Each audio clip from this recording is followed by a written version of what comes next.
Get in here, get in here. Everybody, get in here. It is time for a legendary show. Listen, child, we didn't think we were going to get him, but we got him, okay? We're going to get into some things tonight. Welcome, welcome, welcome, okay? Get in here, get in here. We have a lot to talk about, all right? So listen, we have a special guest for you here tonight, okay? We have the one and only Milan Christopher from Bad Boys LA and a plethora of other things that we will get into. Now, child, you know we've been covering the story. We've been covering the episodes. We've all seen the fight with Jonathan. We've seen the Anthony drama. We've seen the Carry On Franklin.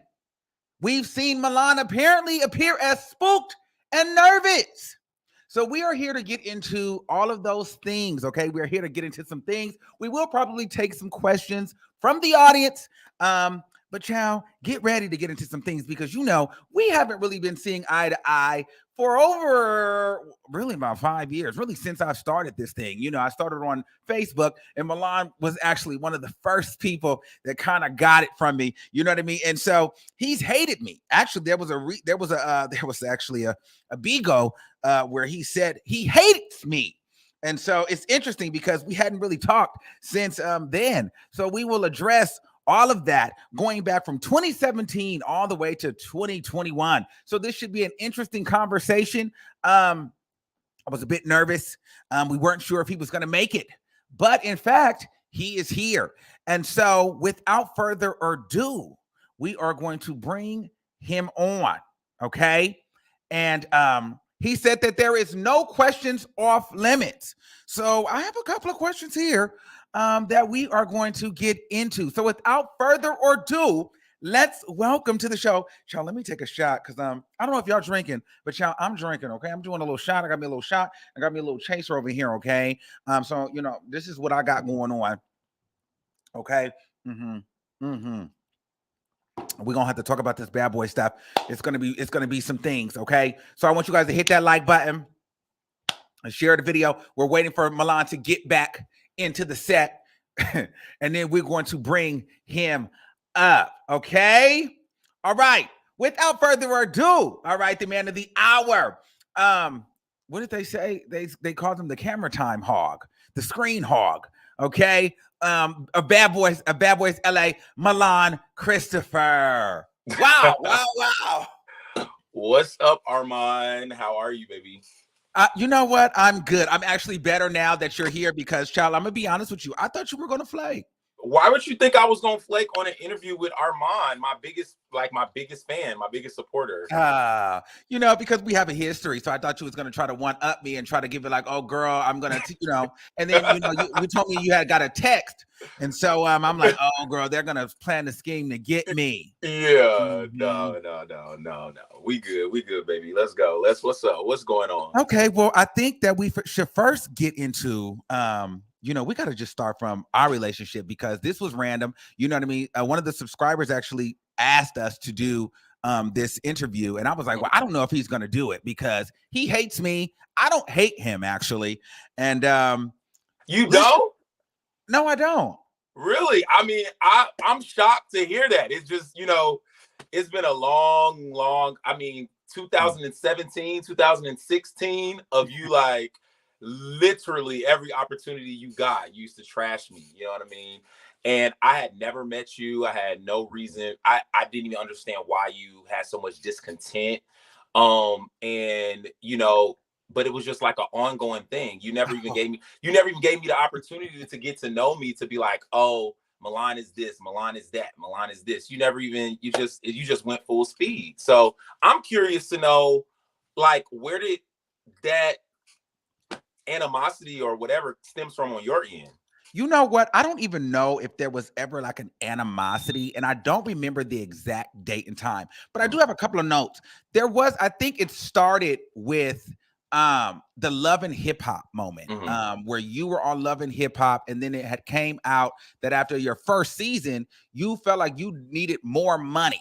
And in my opinion, I felt like you actually weren't the star. Miles was actually the star. I felt like you were jealous of Miles. And then how would you ask for more money when you weren't the most entertaining part of that show? And so I felt like you did a disservice to our community because you didn't make it that long. But did you know that for a fact that I asked for more money, or was that hearsay? You know what? I don't remember at the time, but I believe Yeah, it, because it obviously was hearsay. it was hearsay. First of all, that's number one. Number two, had you gave me the opportunity to have like an interview before you came to your conclusions, you would have known that I never asked for more money. Actually, I didn't want to come back on the show because of the Miles and Amber part of the show, which for me was not true. You know what I mean? It was something that was added to give the show more oomph and give it more, whatever you want to call it. And that part didn't sit well with me because I didn't sign up for me to be somebody's DL undercover boyfriend. Me and Miles was not in a relationship like that. You know what I'm saying? Me and Miles was two gay rappers. And but you know what? It came across because I remember there was a stint where you were like dragging him online. So it came across that you were like a little bit jealous that he had more camera time or he was like the favorite. Were you jealous of him at that time? There's nothing. I've never been jealous of anybody in my life. And, with me and Miles, I don't ever really remember him having more camera time. We had more, we were on the same amount of episodes. So it wasn't like he had more camera time. You know what I mean? And I think, around that time, what did start to bother me was, I started to get a lot of like church thumpers, people who were saying that I was going to hell because I was gay, I was this.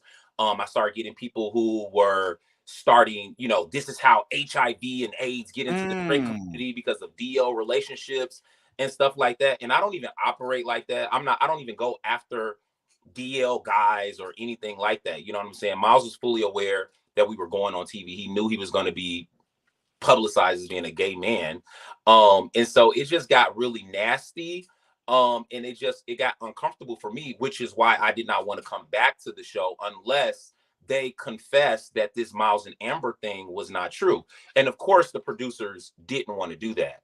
So that's when this whole spill or storyline came out. Oh, Milan is asking for this gargantuan amount of money to come back. And it just was all felonious. It was just not true. I just did not want to go along with that Miles and Amber thing. And I've done interviews, several interviews since then. And my story has never faltered from that. You know what I mean? So unfortunately, you gave me this bad apple, this bad. Well, wait, okay, hold on. We got to keep going because there was some more stuff. This diva bitch. Why you asking for more money? Like, girl, who are you? Like, that's what you gave me, and it was not true. So I feel like for 2016 to 2018, when you was dragging me for doing that, you owe me an apology. Well, hold on. We can wrap it up all at once with this whole era and then you block me and you drag me, then you call me broke and ugly and a dirty queen.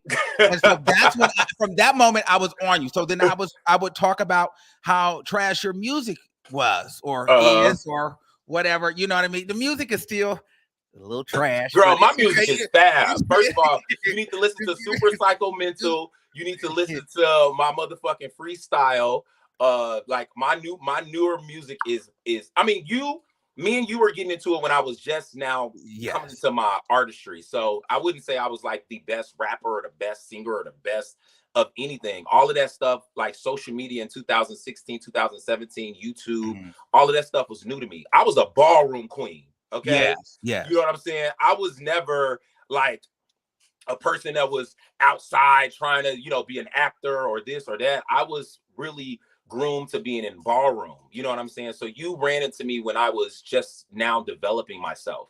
So I want to hit on that for real quick because I'm not really deep in that world. But during that era where I was kind of getting into it with you, I noticed a lot of those girls in that community, they don't really support you. Or is that just the assumption? It seems like a lot of those girls in that community are like, we don't really fuck with her. I've never gotten that. I mean, anytime I've had a function or a ball or any type of event, I get thousands of people to come.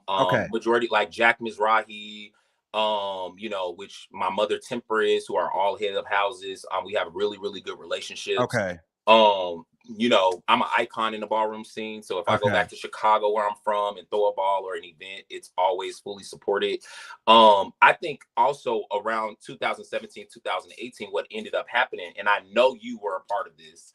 I ended up having a ball with a guy who basically hired me to be the face of his ball, and the ball got shut down.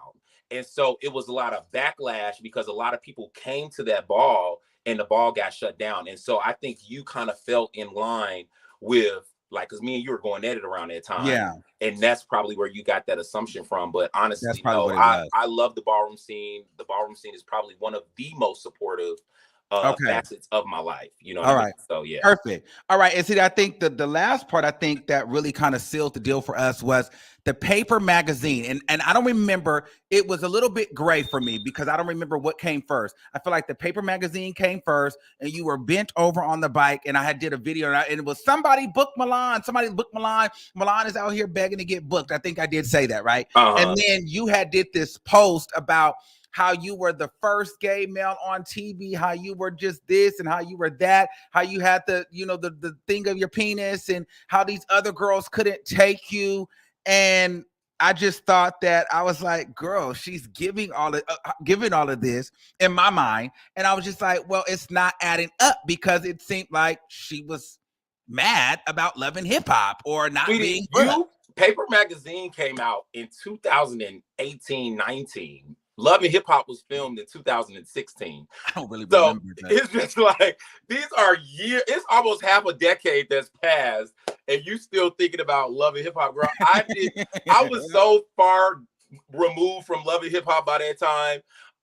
You know, Paper Magazine was a really, really big opportunity for me because number one, we had just had Kim Kardashian do the cover of Paper Magazine with like the I think she did like some wine glass that broke the internet. That was the break the internet picture. Yeah. And then Nicki Minaj ended up doing the Paper Magazine, Black China, some other affluent people. And then I turned around and did it as the first Black gay male to do it. And it was big. It was really big. Everybody was talking about it. It was all over the place. So it was a very pinnacle moment, but also the interview was really, really great. If you took time not to just look at my dick and my ass and me bent over on a motorcycle and you actually read the interview was really, really dope as well. So, but yeah, I think another thing that you skipped over, because this is another thing you skipped over. What I do? You had a problem with me because I was the first person to say, as a gay Black LGBTQIA person, I said I did not believe Jussie Smollett's story. You skipped over that. That's when you really was on your hate train, because I was the first one. I was like, first of all, I'm from Chicago. If it's 20 below zero outside, there's nobody fucking outside at 20 below zero. You walk outside at 5 below zero, your whole face is gonna crack, your skin you can get, your shit go freeze over, your lips gonna be frozen. Nobody's sitting outside at 2 a.m. in the morning waiting for Jussie Smollett to magically get off a plane and walk to Subway. And you and thousands of so many people was just so, she's supposed to be the Black gay this and she's not supporting her gay brother. I hate this for him. He's jealous of Jussie Smollett. I'm just like, no. Downtown Chicago is the most heavily surveyed area in Chicago. Okay, it's not like we're on the north side or the south side where some KKK or some Make America Great Again activists is going to be sitting around. First of all, Chicago has a huge Black community. This story just sounds felonious and it just sounds like bullshit. And it's 20 below zero outside.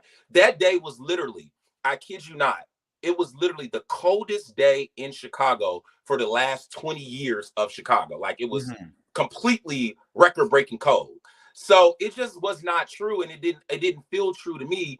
And when I spoke out, you and some others were very upset, and that's not true. And you also owe me an apology for that. Like, you owe me a lot of absolutely not. Yeah. Here's the thing: I did not believe Jussie Smollett either. What got me with you is when you said that Jussie Smollett tried to stop your bag from you being on Empire, and I'm just like, Milan, okay, you do this, you do that. Girl, you Show weren't going to me be on where. Empire. Show me where I said. You said that she No, I'm was asking going to you. have you on. You wrote it down. I read No, it. what I You said said was, she's trying to stuff your bag. is that what I said was because of Jussie Smollett's relationship with Lee Daniels, who is his gay father. I mean, if you're gay, so you know what the vibe is. That's his gay father. The fight that me and Miles ended up getting into. I mean, a lot of people don't know this. Jussie Smollett was there, and I was in the room with Jussie Smollett when Miles and his girls came to this house party, and he went crazy because I was in the room with Jussie Smollett, and so that was a big deal. You know, like what I you mean? messed around with Jussie Smollett? I didn't say all of that. I said we were in the room together, hanging out at a party. Well, we know what Jussie Smollett gives. She do popper, she get full, she go to the bathhouses and she gets nasty. So I'm just How do you? I don't know. That we came don't know. out. That's alleged. I don't know that. She said that. She said that in court, and then she was also she was one of Raheem's girls. So Jussie Smollett is the girl. Raheem, the porn star. Yeah. So oh my God. Yeah. So if you were in the room with Jussie Smollett, one should just assume that maybe you guys. No, it was me. It was me, Yusef, who is Rihanna's hairstylist, Lowick, who is a big producer.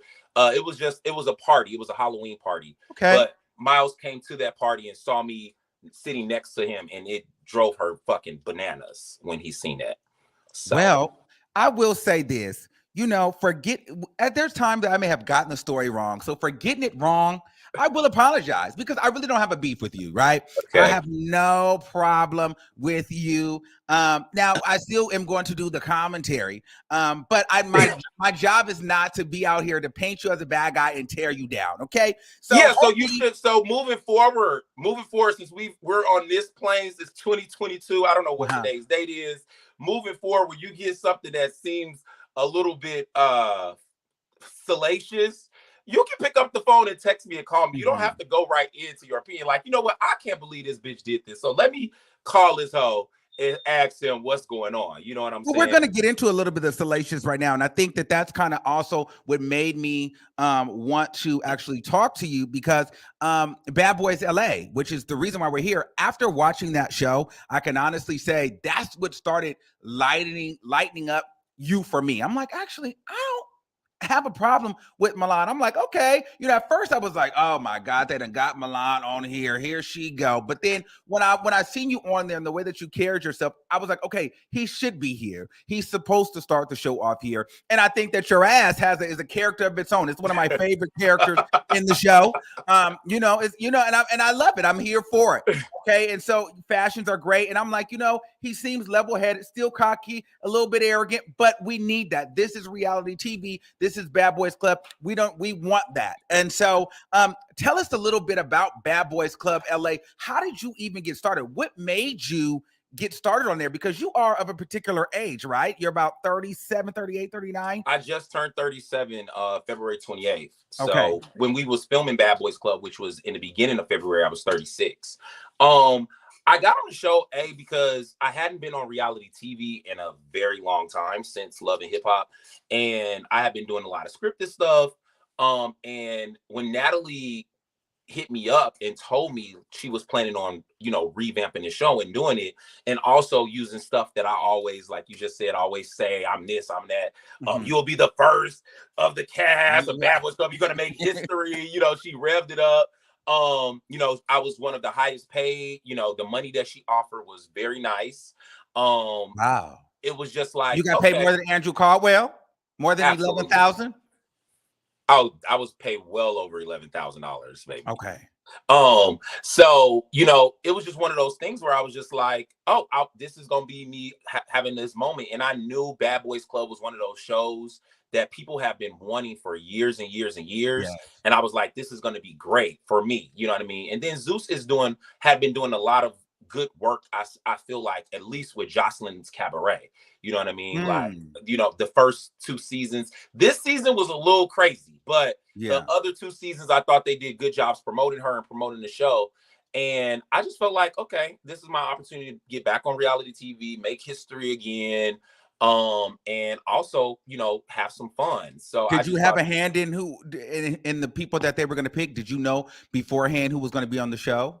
I will honestly say that Natalie did tell me majority of the people who was going to be on the show.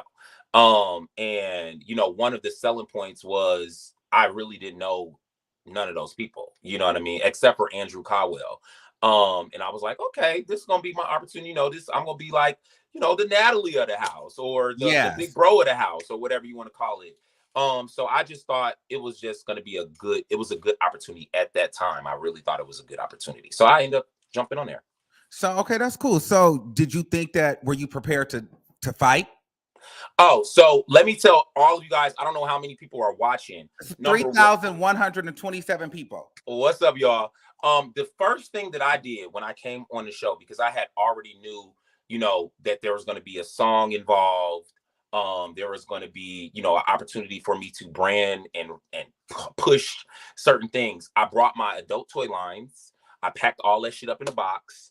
Okay. I had already had a freestyle that I had did to Bia's Whole Lot of Money. So I ended up saying, since they're not paying me for this song, I'm going to use a freestyle, some of my lyrics from here, and I'm going to put this on there. So I had everything pre-arranged. So every time I know I can fight, you know what I'm saying? And just based off of the people that was there, I was like, you know what I'm saying? Whatever happens, it happens. You know, none of us is going to try to like kill each other. You know what I mean? It's a production. It's a TV show. So I just had all my apples and oranges because I felt like I didn't want to have another opportunity where I'm being broadcasted to millions of people and I don't have any music ready. I don't have any you know, products to sell. I don't have any merch. I don't have anything. And that was what happened to me on Love and Hip Hop. You know what I'm saying? Yeah. So despite being on Wendy Williams, Ellen DeGeneres, and on the cover of this magazine, I didn't have anything to sell. I had not made any songs yet. You know, I had not had any hats. I think Miles had like some hats he had, you know. Oh, he did have those. He had some I hats remember. and stuff. I just didn't. I was like, I'm not doing this again. So this time I'm going to be prepared to go in here and play chess, not checkers. So Okay, but also with being the Natalie of the house, you have to know that she was the drama. yeah, I mean, So you know what I mean. So it was yeah, both. But then I mean, I knew first of all, you knew you were going to be the star. I already knew. Like it was just like every episode, Okay. every single episode. And this is not me even being, and I don't have any parts. I'm not the EP of the show. I'm not the producer. I'm not the director. Okay. And also you got to also remember there's things that happen in 24 hours out of each day. It is not my fault. And I wasn't camera hogging that the producers and the directors and the story writers decided to use majority of my things that was going on to kind of lead the narrative or the storyline of the show, the storyboard. I wasn't trying to be a camera hog. It's just I'm just that bitch, and it's just okay. You know. We're gonna get into that. We're gonna get it. So I just have this burning question: how long do they shoot for? Is it 2 weeks? I feel like it's like 2 weeks. Are you guys in the house that whole time? We was in the house for a whole month. So Okay, so the first week or the first 5 days, we were like out in the desert. We stayed at a hotel. We went and did promo shoots. That's where you see, like in the beginning of the show, where you see Andrew Caldwell on a rooftop and in the desert and all of that type of stuff. So we did that. And then we moved into the house and we stayed in the house for about 3 weeks. So yeah. Okay, cool. So let's get into it. So now, boom, we're in Bad Boys LA. Okay. And we the first person I think that you got into it with was, well, what was your first impressions of everybody when you seen him? You seen The Money Resides. He went viral. William the Baddest, Catfish. You got Anthony Uncensored. He's a Houston native party promoter. Then you had Moolah. And then what's the friend's name with Curtis? Curtis. And then the Dylan, Carry On Franklin, and Gutta K. And Andrew Caldwell. And Andrew Caldwell. What was your first impressions when you seen them? Well, I was already a little bit familiar with Gutta because he was on Bigo. He was on the app Bigo before, so I was already familiar with him. Andrew Caldwell, I'm sorry, even though me and Andrew got into it, that was the first person I got into it with. Andrew Caldwell is probably the funniest person that I have ever met. And absolutely. I'm not dragging it. I'm not putting dubs on it. Just everything that comes out of his mouth and the way it comes out, he's fucking hilarious. His whole aesthetic, the outfits, everything is a key. So I thought magic. Yeah, he's gold. So I live for Andrew Caldwell. William the Greatest or William the Baddest. I love her. She's a cackle. She's one of my favorites. Between you, your booty, and her, my 3 favorite characters. I was screaming. William the Baddest. I thought William was funny, hilarious, and he's a really sweet girl. She's a sweet girl. It's just no key. She's a sweet girl. I immediately liked William. I immediately liked Dylan. My first impression of Kirion Franklin. I liked Kirion when I first met him. I thought he was a cool person. Even though he was something was a little, I don't know how to say it, but it was just something. Kirion Franklin's a little woohoo, little off, little left. A little, yeah, like one of the lights may not have been on the whole, the whole time. But he was cool. He was cool. Definitely thought Moolah was attractive. Really? Yes, I thought Moolah was, to me. You like those outfits? I thought Moolah, aesthetically, New York vibe, all of that. I thought he was the most attractive to me in the house. Curtis was cool. Curtis was a Pisces. I thought Curtis was cool. Darrell. I thought from the moment I met Darrell or Where the Money Reside, I thought he was a little bit messy. Okay. Only because I felt like every opportunity he got, he would always insert himself into drama or mess or anything that had any type of negative connotation to it. He would always be around. And that kind of didn't sit well with me. Anthony, when I first met Anthony, I lived for Anthony because I had known Anthony prior to me getting on Bad Boys Club as far as like being a promoter in Houston. And I just immediately was like, okay, he's cool. We was like Cookie Crunch girlfriends. And speaking of which, even that first fight, a lot. This is something that I hear a lot. No, we're gonna get into that. Okay, we're gonna get into that. So, I thought he was cool when I first met him. This is all first impressions. Who else? I thought Anthony was cool. Dylan, I love Dylan. I thought he was a sweetheart. A little country bumpkin, Memphis, Tennessean, white boy. I love Dylan.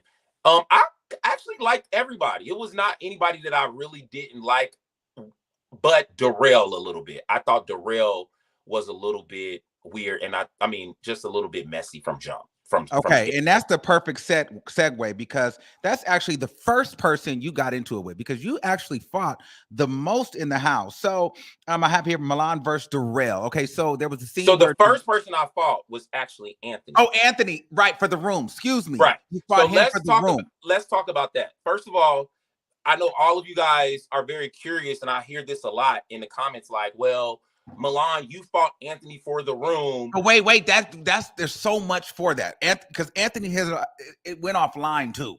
I know. So you don't want me to talk about this right now? No. Let's get through the quick fights. Okay, let's get through the quick fights. Okay, let's get through the quick fights. Darrell, which was the second altercation that I got into. Yes. I felt like Darrell bullied William and Dylan. First of all, we hadn't even gotten to the house yet, and Dylan already had a whole gash on his face. I don't know if y'all watched the show it's still there.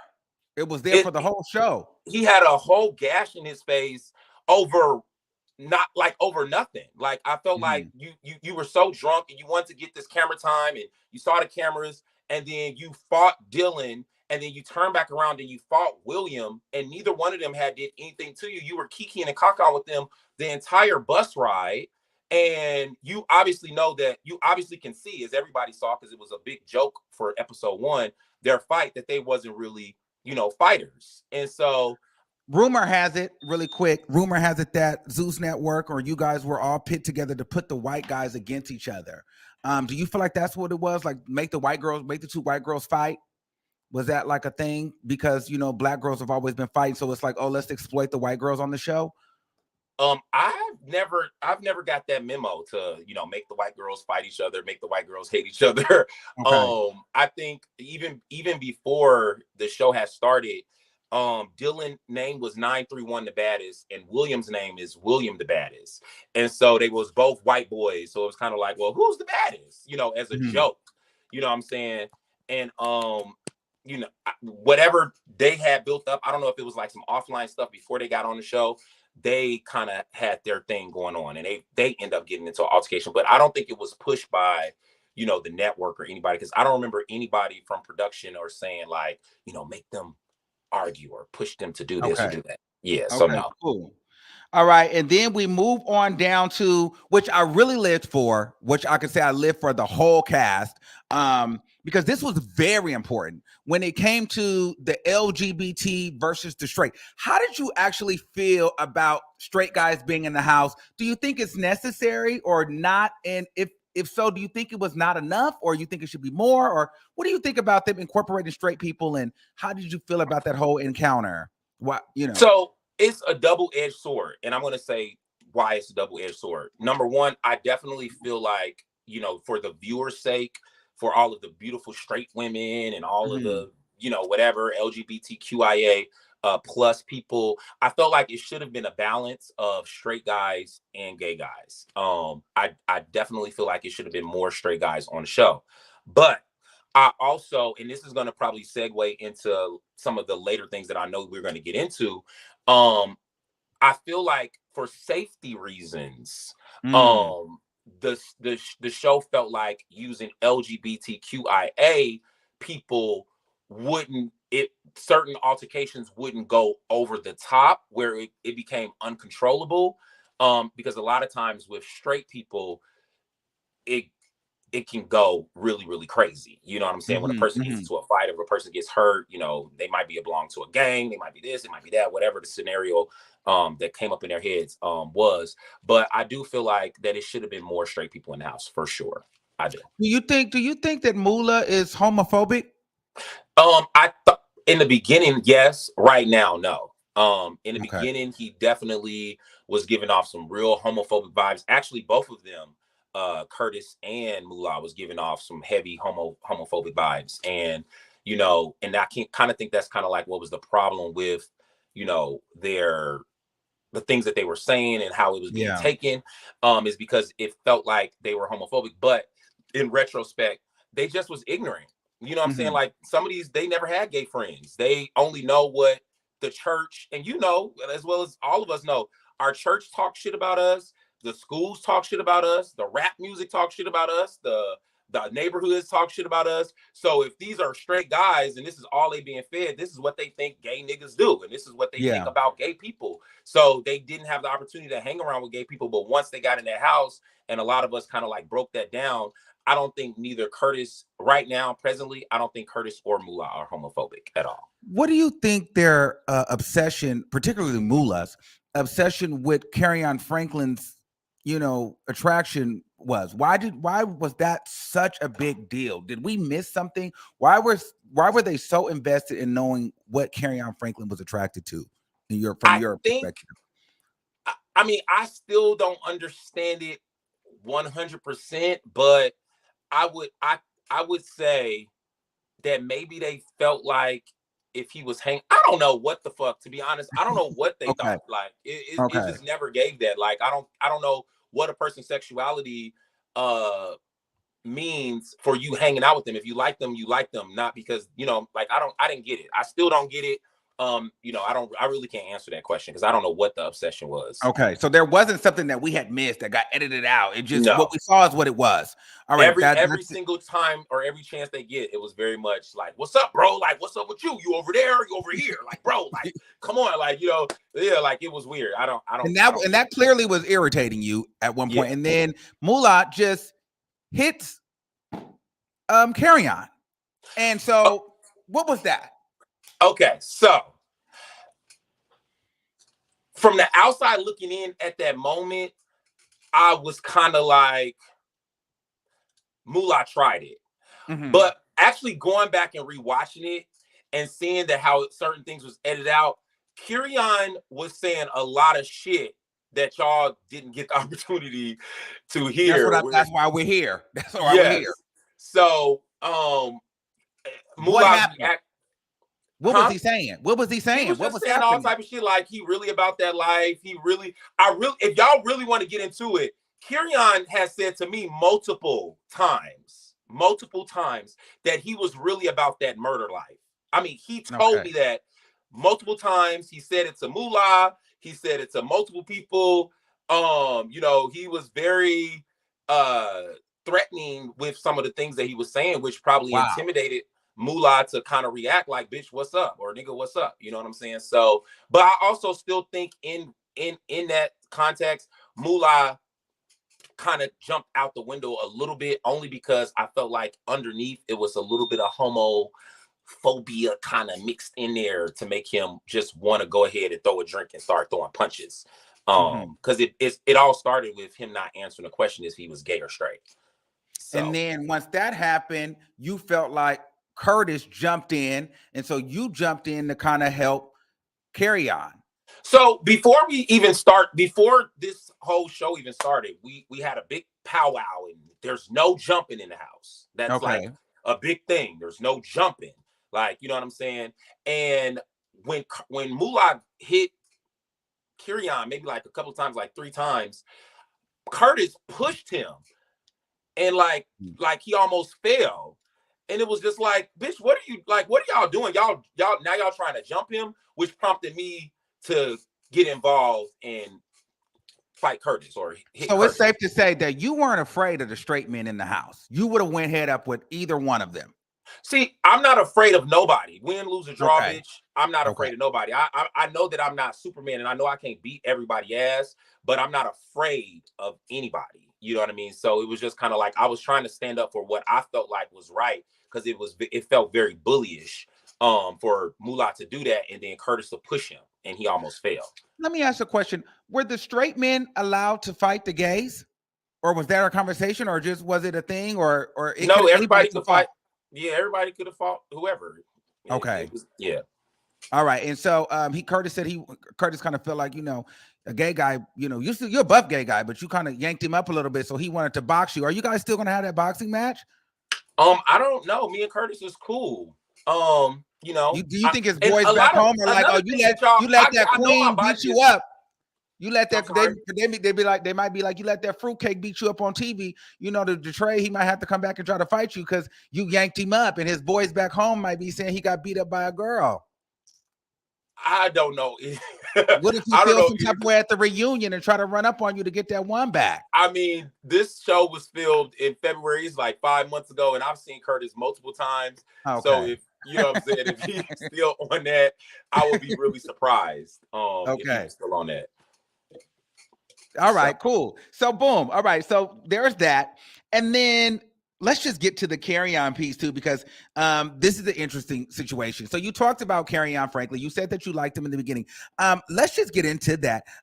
Did you want to sleep with Kerrion Franklin at one point?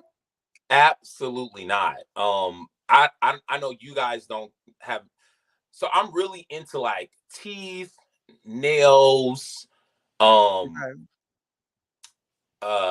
cleanliness, just certain stuff that I look, skin and just different things. And Kerrion was never a person that I found attractive or somebody that I want to sleep with or anything like that. Now Moolah, when I first seen Moolah, and this is no disrespect because I know Moolah is a heterosexual male. When I first seen Moolah, I liked Moolah. I know you didn't like his outfits, and you. Moolah give me more like of a top energy, like a masculine, he's like more of a man. Kerrion is more of like a hybrid bottom verse. Girl, what? Moolah might get you. He might top you. That's the T. No. Moolah was just. He just was he just more masculine for you. Moolah just had a boss mentality. Like he was clean. He smelled good. Don't dress that well. You could be the bad bitch. Kerrion Franklin, he gonna be the bad bitch on you sometime. No, I get it. Girl, no, not at all. yeah, Kerrion Franklin. He's too in between. I'm screaming. But anyway, what was that first like? Let's get to it. What was that first meeting like? So when you realized it's Kerrion Franklin, did you know that was Kirk Franklin's son? Oh, we done lost her. Oh my God. Hello? You fix that and you come back. Listen, if you guys enjoy, oh, there you go. Um, No, okay. so wait, y'all. Wait, my sound to my sound bar. Can y'all hear me now? Yes. Okay, go ahead. So did when you seen that, and when you seen him, did you know that that was Kirk Franklin's son, or you had already heard that?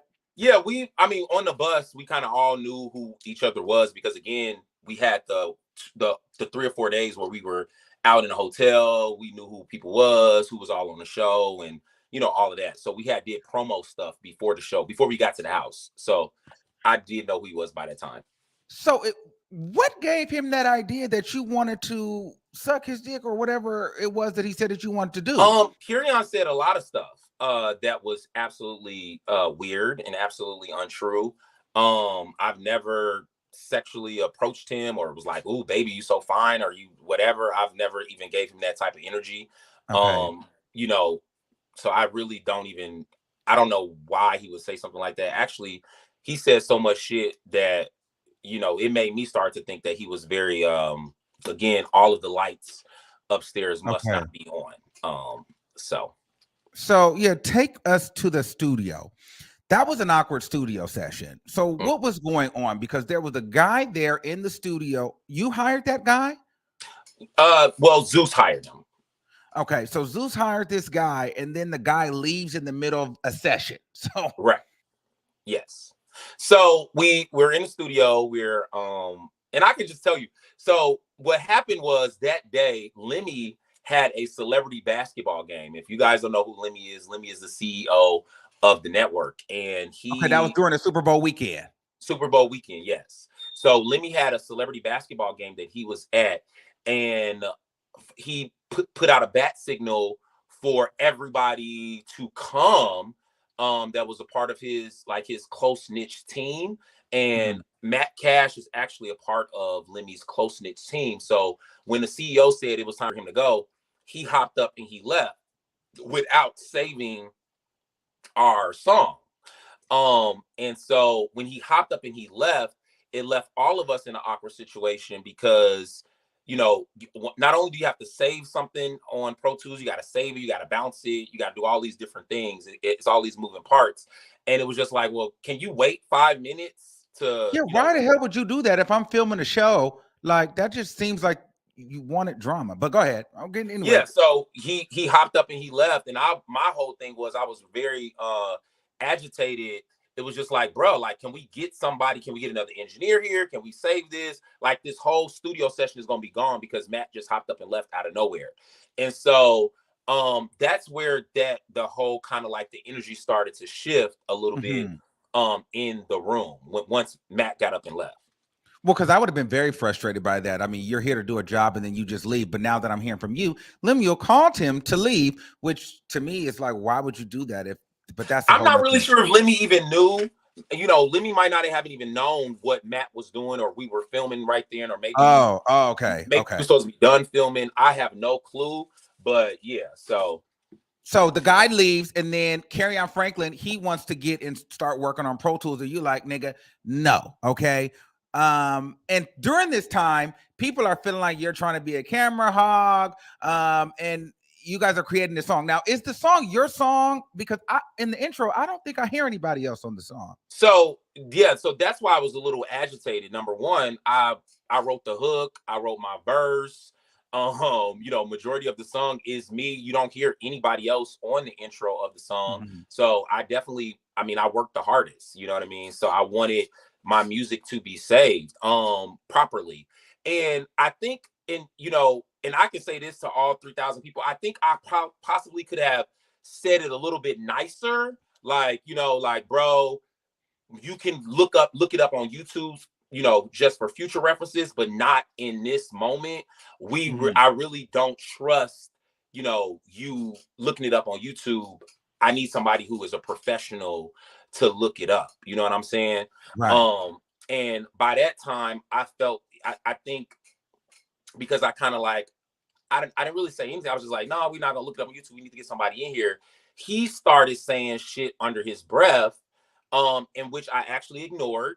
Again, there's a lot of stuff that y'all don't see. Actually, when Kirion comes back into the room, a whole hour and a half had passed because Kerrion was outside yelling, punching walls, going crazy, calling me all type of whores, and I suck dick, and I'm a faggot ass bitch, and just, I mean, he was going bananas. That's when he was yelling. He's about that murder life. He really about this life.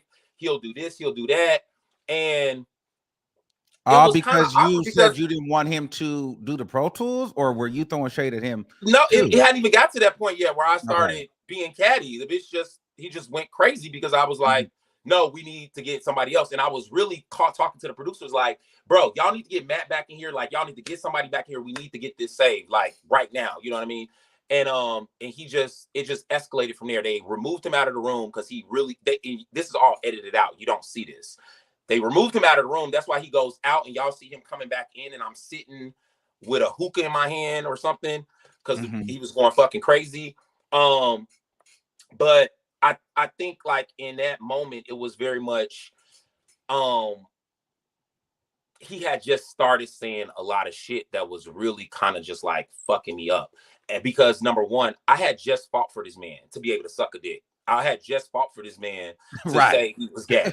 I had just fought for this man. And now he's using all of the subs and the derogatory shit that I was just fighting somebody for you to me. So it was just kind of like, you don't even like gay people. Like, you calling me a faggot, a dick sucker, a faggot ass bottom, a bottom bitch.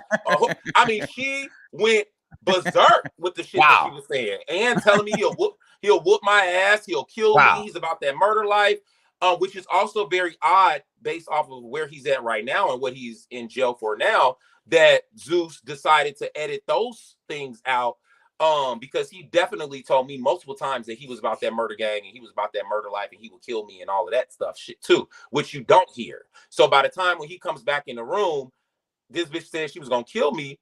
I'm just like, okay, well, you know, I'm just not gonna sit here and let you kill me or let you beat my ass or let you do anything. Yes, everybody known at that time, the whole production knew by that time, which was like a week in, maybe like a week and a half in, my fucking leg was fucked up because security body slammed the shit out of me when me and Darrell was fighting, and he put all of his weight on top of me. I was going to ask you that. So that's when your leg had been messed up from the Darrell fight. Yes. So that was the second fight, but then you still fought because you know we coming. No, for sure. Go ahead. You still fought Kerrion Franklin. Okay. But no, I fought Curtis first.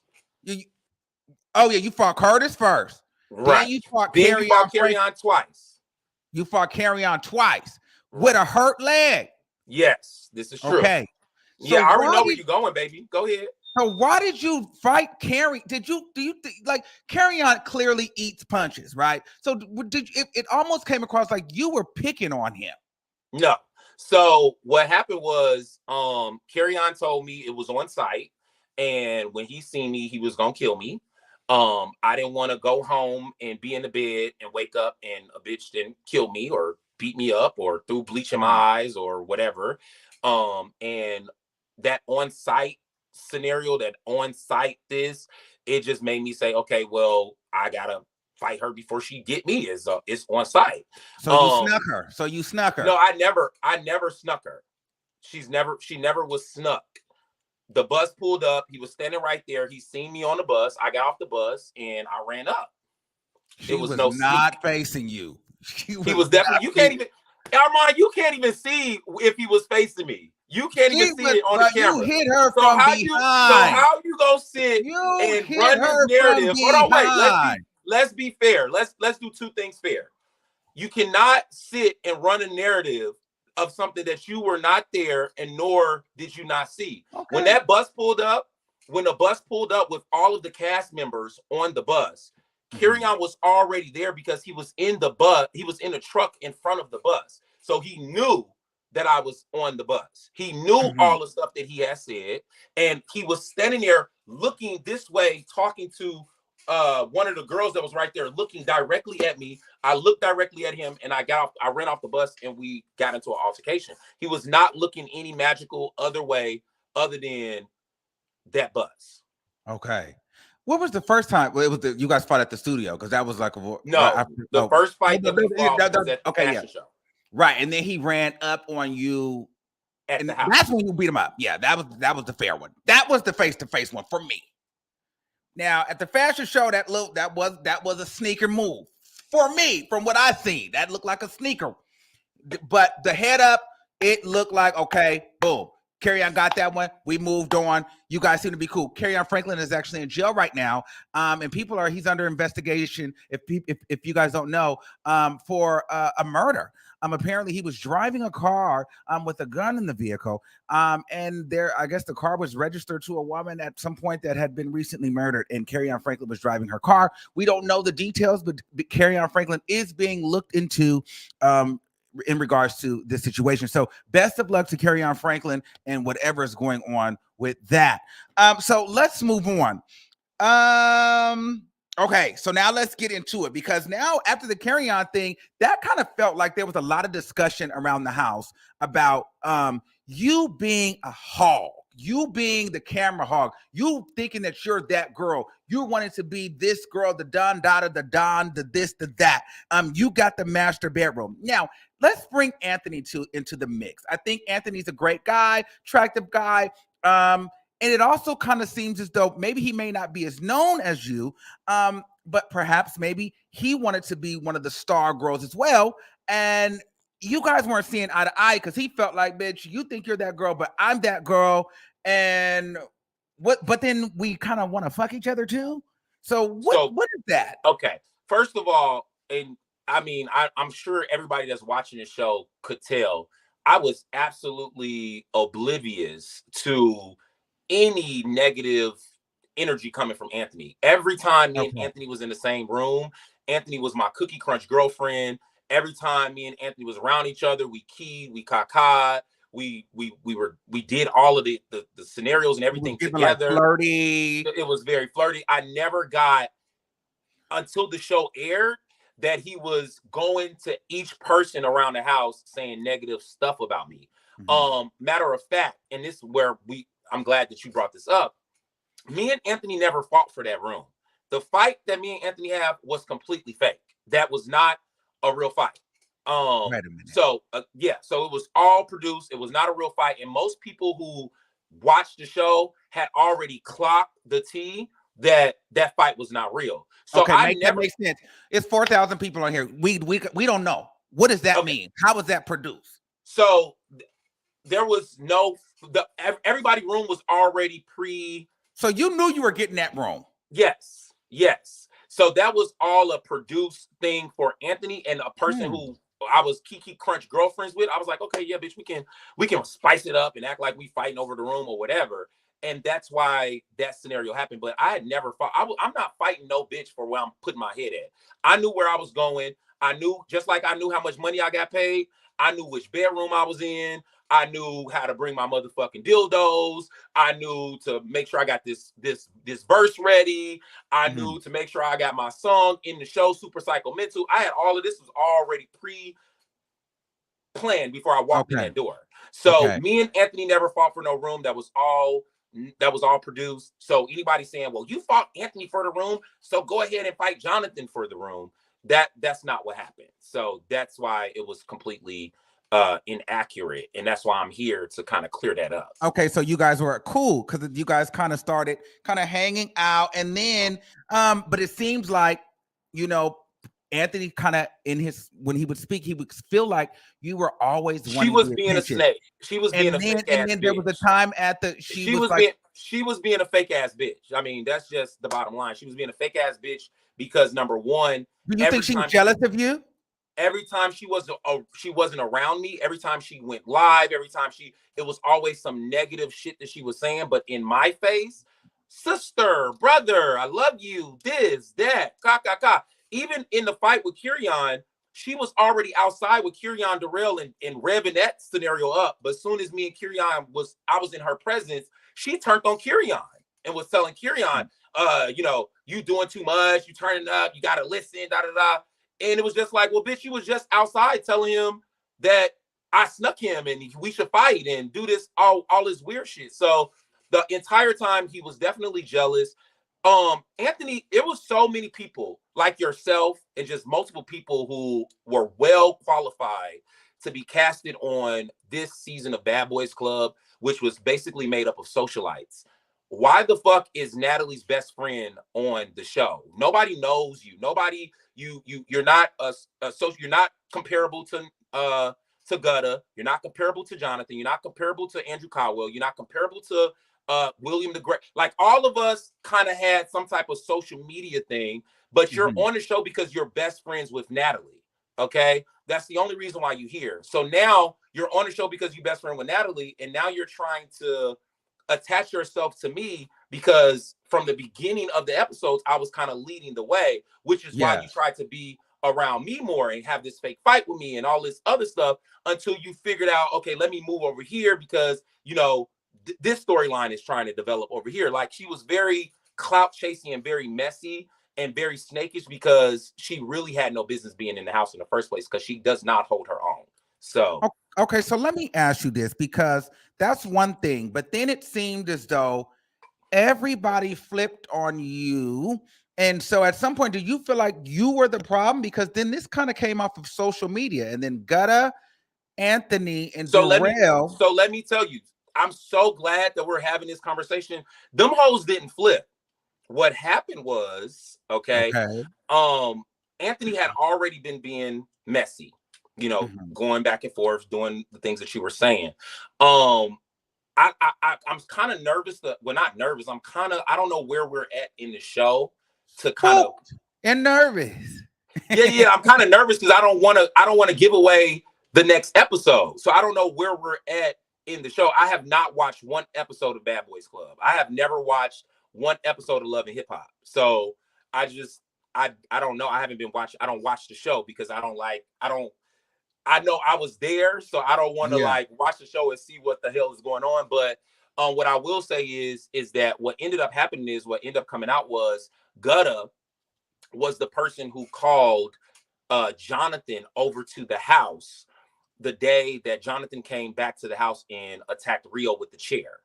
So yes. So it was a boy that was with Jonathan. His name is whatever, I don't even know the fucking boy name, but he had on Gutta's chain. And Gutta called him and was like, bro, you know, nobody's here. The cameras are down.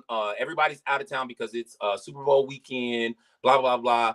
And Milan is upstairs taking a shower or in his room sleep. And Rio is downstairs sitting outside on the phone. And so she was like, I want my chain back. Where's Jonathan? And apparently Jonathan was right next to Rio, right next to the person, and was like, well, bitch, I'm about to pull up. She's like, yeah, come on down. There's no security guards here. So she called Jonathan to come to the house. When Jonathan came to the house, Rio was sitting outside by himself. And that's when Jonathan commenced to attack Rio with the chair. I don't know if this is being shown on the show. I have not seen it, but that's with a video that you see him getting attacked with the chair. It was because Gutta facilitated that and called Jonathan over to the house. So I still didn't know this. So after that happened, we actually started to film again. And the whole time, trying to figure out what's going on in the house. How did he get in? You know, I even went, you'll see in the next episode where I'm talking to the people at the show. Like, bitch, how did this even happen? How did he even get past the gate? The gate needs to be buzzed in. Bitch, Gutta went outside and opened the door, unlocked the gate. So all of this stuff ended up coming out. I had been completely oblivious.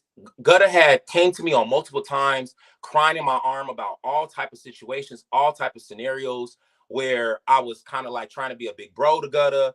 I still had all his love. I called Gutta my niece. And then by the time the show came to an end after the premiere, what happened was Jonathan wasn't able to come to the premiere.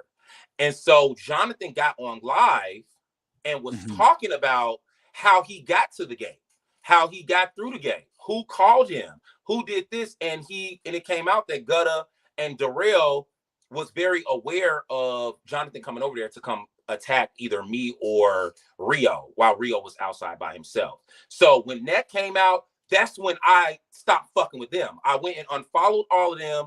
I went on a fucking rampage because it was like, you fake ass, weird ass bitches set up here and set up this scenario so Rio can get hurt, or even if I was outside, I could get hurt, and y'all been smiling in my face, Kiki Crunch. I mean, we had a whole group chat, Armon Wiggins. I can show you the last fucking text message in our group chat was maybe like 4 days after the premiere. We was all Kiki Crunch girlfriends talking about what we gonna do as a group. You know, we gonna go on tours, we gonna go on club events and go to these parties together.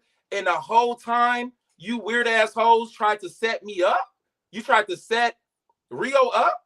Why do you think they did that? I don't operate in that space where I'm the type of person that is trying to, like, I'm not a jealous, jaded, I want to see somebody get hurt type of person. That's just not something that I do. I don't understand it. I don't know. I never will. But that's what weird ass bitches do. You know what I'm saying? I want to go. Because you guys have went back and forth on social media for a while, but I really want to read this. I want you to address some of the stuff that Anthony posted before we get to Jonathan, because that's what a lot of people want to talk about. And we are going to get to the Jonathan and Rio piece. But I do want to get you guys started posting back and forth on social media. You had posted Anthony saying that he got a train ran into. You said he had herpes bumps on his mouth. I said he had bumps. I don't know what kind of bumps they were. But you alluded to herpes. I mean, I was, when I was there, when I posted those pictures, I was at this place called Herpes Pizza. And I kind of, I was at Herpes Pizza. Okay. And so this is what she said to you. This is my last time speaking on this. $200 fix a flat silicone lumpy. Yeah, let's start there. So hold on, wait. We're gonna get. I want to digest. I want to dissect it. Okay. First of all, I go to the gym every day. If you knew me when I was a ballroom queen and I was voguing and walking labels and doing all this gay ass over the top shit, you would know that I always had a nice body and my ass was always big or, you know, fat and juicy. I've never gotten any fixer flat. I've never got any silicone injections. I've never got a BBL. I've never got any of those things. You know what I'm saying? So it's just high and real. So it's high like that, and that's real. After 37 years, that's it's real. And it's soft and it's good. Wow. And any nigga that's ever had it was in love with it. And you know, so that never was the case. So that's the first thing. And I want to say that because I know that you have also said, yeah, baby, we talking real shit. We being transparent tonight, right?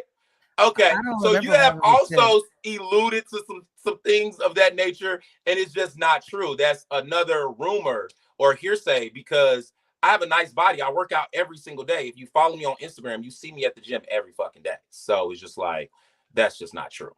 Okay, let me continue reading. Played out 50-year-old gaping holes, escort, accent booster. Stop. We're going to dissect every little part. First of all, I'm 37 and I look younger than you. I look better than you. So that's number one. My ass is definitely not open or gaping from anything. You, Anthony, actually said you had got a train ran on you when you were 18 at your first sex party where you accidentally fell on the bed and 6-7 niggas dicked you down and nutted in your pussy. So you could not possibly talk about my beautiful hole that was all over Paper Magazine and on everywhere. People are paying for it, and it's all over the adult sex toys and so on and so forth. Bitch, you couldn't possibly fix your motherfucking bumpy ass lips to mention my motherfucking asshole, bitch, when you've been getting fucked down and fucked stupid and sex parties since you were 18. Okay, let's keep it moving. Wow. Okay. And another booster. Hold on, one other part. Escort was in there. Remember, you skipped. We not gonna skip. It's not my fault that I'm a bad bitch. That ever since I was a young boy, I had the same big ass dick and the same fat ass. And there's been plenty of motherfucking niggas that would be sugar daddies to me and buy me things and fly me around and all of that. Bitch, I've never had an ad. I've never been a fucking escort. There's never been no Tom, Dick, and Johns and Bobbies and Billies running their ass up in my motherfucking, on top of my dick or in my asshole, bitch. I don't do that. So you've never fucked a white man or older man for money or an opportunity or anything? You've never escorted? I've never fucked a white man for, say that again? For an opportunity, money, housing, I've never had sex with I've never or a black man, any man. I've never had sex with a Caucasian man. My ex James from LA is an older man, but he definitely is super cash. He is super rich. And So you were an escort at one no, point. I was not. That was my sugar daddy, baby. That's not an escort, girl. I don't know. That was my sugar daddy, bitch. It's no shade. Like that was my sugar daddy, and that was my ex. We actually went together. So an escort don't go with their. I mean, No. I don't know. Like they fuck anybody for money. I don't do that. Okay. Booster of a house father who claims he's everything he's not. Booster of a house father. I've never been a booster. Okay. Your parents, if you have any, should be ashamed of themselves for not loving you, leaving you to become a hateful, suicidal. Pause. Well, we got to finish it. Suicidal cum dump that you are. Okay, suicidal. I've never been suicidal. I've never tried to commit suicide. Both of my parents are very loving. I just talked to my mom yesterday. I just sent her $10,000 for Mother's Day so she can go get her motherfucking roof fixed. That's my mom. Love her to death. My dad, I talk to my dad every single day. We have a very loving relationship. Shout outs to Milan Christopher Sr. And that's his name. Your dad is Milan Christopher. Wow, that's crazy. And I'm a junior. And shout outs to my mother, Crystal. I ain't got to give her last name, but Crystal, love her to death. We're in a very loving relationship. Sorry, sweetie. It's not my fault. You don't know who your mama and daddy is. They probably decided to. Okay. Did you want to clear up the cum dump part, or are we? I'm definitely not a cum dump. That's just not something that I do. Actually, she's the cum dump. Have you ever been dumped in? Have you ever been dumped in? She's been getting cum dumped since she was 18 by multiple guys. 6, 7 guys at a house party since she was 18. She's the cum dump. Okay. Selling your soul online for $2.99 is eating you alive. Okay, selling my soul online for $2.99.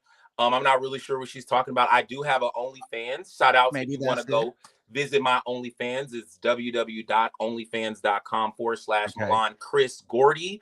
And it's $20 to come see this big ass dick. Literal on the high end side, huh? Yeah. Because when you get there, you're going to see some high end dick and some high end ass. But there's no sex. Any collabs? I'm not getting fucked on there. I'm not fucking nobody. It's just pictures of me like you have probably already seen in the paper magazine. Unlike, some of you other hoes that's on there getting fucked by every porn star there is, i.e. Zell Swag and some of you other broke ass bitches. Oh wow. We're gonna bring some of that up too. Let me see. Your face is falling like the rest of your labels on them fake clothes you buy at the flea market. Steady trying to prove to did you want to address that? Stop. Okay.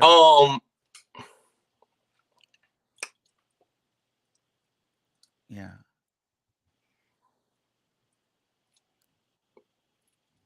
Is my face falling? Do you see? No, your face looks good. Looks good. Oh, okay. Hey, come on, we got to get through this. This is a lot. She wrote a lot, so I want to get through this. And I shop if Saks sells fake clothes, then bitch, I don't know. Like I mean, I don't know. So okay, this was interesting. Steady trying to prove to everyone around that you are that girl. Well, you are that girl that should be worried about calling that counselor back that kept calling you at the bad boy's house to re-up those meds because your viral load is shot. I definitely don't know anything about that. There's no counselor. That's a nasty rumor to put out there. There's never was a counselor calling my phone because my viral load is shot. I am actually the face of the PrEP campaign from the LGBT Community Center in Los Angeles. And I've been the face of that campaign probably for the last 5 years. I definitely go around the country and speak on, being a gay person that's sexually active and also remaining negative. So I shout out to PrEP. I don't really know what she's talking about. She made that up. I never even got that part of that message, but I would love for you. Well, I can't really say anything because she said viral load. You can take that, viral load. She could be talking about anything. But what I do know is that viral load that's around her lips, that was busting out her motherfucking lips and drop kicking out of that bitch motherfucking side of her mouth every time she moved and changed her motherfucking direction. That's the viral load she needs to be worried about, baby, because them bumps was definitely popping. Okay, let's keep going. yet trying to read people on their health when your health is hanging on by 3 dildos you sell. You need to be worried about how you're going to explain to your gay kids how you sat inside the house. And we're gonna get into this, but don't answer this right now. How you sat inside the house and let Rio get attacked with a chair because you claimed you were in the shower. There wouldn't be a video of you locking Jonathan out and closing the window on him if you was. Then packing your bags off camera that night because Zeus Network wouldn't tell Jonathan to leave the house. I think that's where we can start and stop. She said more. Girl, that was a lot. That was a lot to unpack. First of all, the first part was hanging on by 3 dildos. You know, I don't know what the fuck this bitch is talking about, but anybody who's ever had sex with me, anybody who knows me, knows that there's no health issues. There is somebody else within the house that it has very well known health issues that we won't get into. But I'm not really sure who she was referring to. She definitely wasn't referring to me, especially seeing as though that she's been getting fucked by 7-8 people from bathhouses in Houston and having sex parties and getting fucking nutted in since she was 18. So I really don't know anything about that. The second part was there wouldn't be a video of me running back in the house. Say it again one more time. Running back in the house. We'll get to I'm gonna run that. Let me get to this other stuff before we get to the Jonathan stuff. She also said that you had your veneers falling out of your mouth. I use too much. No, we're gonna get to that. Let me say this before we continue to get into what Anthony said. I don't give a fuck what Anthony said. Like, now we spending too much time on what this but we want to address it. Let me say this. Now we're spending too much time on this bitch going back and editing this post. Like I'm assuming every week she went back and edited the post because the post didn't say that when I first seen it. Now she's added, like she's constantly editing stuff and adding stuff, and it's just like, girl, we're gonna end it here. Did you have veneers falling out and picking them up? Bitch, we want to. I've never had a veneer. I don't even have veneers. She said these are all my teeth. Okay. These are not even veneers, baby. Okay. So it's just like, these are all natural. These are God-given from my mammy and my motherfucking daddy, bitch. I don't have veneers. Okay, now let's get into the tea. What we're here for. Okay, we're over her. When you see her, are you gonna knock her at the reunion? I'm not gonna publicly say anything that I'm gonna do to anybody when I see them. You know, again, have you seen her? No, I haven't. But this is definitely chess, and again, it's not checkers. So I don't know anything about any of those things that, you know. Okay, now let's get into it. Okay, now word on the curb is that you have been spooked and nervous when Jonathan came into the house. So when he was revealed in the house, you automatically look like, oh my God, what is this finna give? Like, now, did you know what this was finna give? Or why did you look like you were like, why did you look so nervous? Okay, well, first of all, I definitely didn't look nervous. I looked over concerned. No, I didn't look concerned or any of that. I looked very over it. Number one, I had just got finished getting into a fight with Kyrian. Okay. So 30 minutes later, after I got into a fight with Kyrian, here comes Jonathan pooching in the house, talking about where's my room. You know what I'm saying? So I had already knew in that moment. What clicked in my head was, well, a lot of shit started going through my head. I was like, is Zeus trying to set me up? Like, why the fuck would they bring this guy in here? And I already know the first thing he comes into the house, which is also clipped out of the edited out of there, is where's Milan's room. So they had already told him Milan got the biggest room, so on and so forth. So I was very over that I had just got into a fight 30 minutes prior, and here comes somebody that's fresh off the block, fresh out of the fucking jail cell from stealing a fucking Maserati, walking in talking about where's his room, 240 pounds, and I'm fucking 170 pounds. And I know they are already setting this up so me and him can get into it, because the first name that comes out of his mouth is where's Milan's room. So that's the problem that I had. I was over it. I'm like, I was sitting there thinking like, bitch, I just got into, I mean, I don't give a fuck who you think you are or how bad you think you are. Number one, getting into one fight puts wear and tear on your body. Okay. Imagine getting into 6 fights. So you get into all of these fucking fights, and then you got somebody that's fresh off the block walking in there, and now they want you to fight 30 minutes after you just got into a fight and your leg is fucked up. So I was really over that. It wasn't a level of, you know, scaredness or I don't know what, nervousness. But you do have to understand why the people felt like you were scared, because it was like you were ready to run up on everyone else, leg hurting and all. But when Jonathan came, it was like, it was very hesitant, and she walked up in your room. The way that it was edited, you know, or the way that it looked. I mean, you know, it was like you fought Anthony for the room, you beat up Carry On twice, you threw drinks on Darrell, you yanked Curtis up. Then, you know, somebody your size, you know, seemingly, right, that can stand up to you. Somebody my size. I weigh. No. Let's talk about that. I weigh 170 pounds. He weighs 240 pounds. Okay. How the fuck is that somebody my size? Well, you're definitely bigger than Rio. Yeah, Rio's probably 150 pounds, 160 pounds. You called Rio to fight her? I didn't call Rio to fight her. Rio did what he did. I called Rio because I was in the house and all of these things were starting to happen, where I was starting to notice the whole bringing this person to the side and bringing this person over here and talking shit. And then when Jonathan came in the room, I could hear Carry On and gutting them downstairs like, oh, it's about to be a Royal Rumble and all of this. And so at that point, I was like, none of these bitches is my motherfucking friends. So I needed somebody there with me that was my motherfucking friend, a ride or die. And that's why I called Rio. But okay, but it felt like when you called Rio, you was like, okay, I'm calling you to invite you to this party. But then it's like, but there's this bitch here that's fucking with me. Yeah, that's a show. That was a part of the show. You seen the cameras filming me, calling them and making that as a part of the storyline. Well, that's what we see. Yeah, that's not true. That's a TV show. Remember, this is still a TV show. So what's the truth? I just told you. He was brought onto the show to give you girls a fucking show for that moment in that scene. So he was brought on to fight. Both of them hoes was brought on to fight. Jonathan was brought on to fight. Rio was brought on to fight because, like I just told you, I was done with fighting. My leg was fucked up. I had already fought 5-6 times. I wasn't fighting no more. I was done. So they wanted a moment with Jonathan, and you said you're not going to do it. And so they had already. Jonathan was a replacement. Okay, so the money that they were going to spend on Andrew Caldwell and on William the Greatest, they still had a budget because those two people left. So now we're going to bring in a replacement. Let's go and get, and I don't know whose idea it was, but let's go get Jonathan. Jonathan is going to come in. We already paid him. Milan not fighting no more, but we need to give a scene. Milan, who you know, what can we do? Da-da-da-da-da.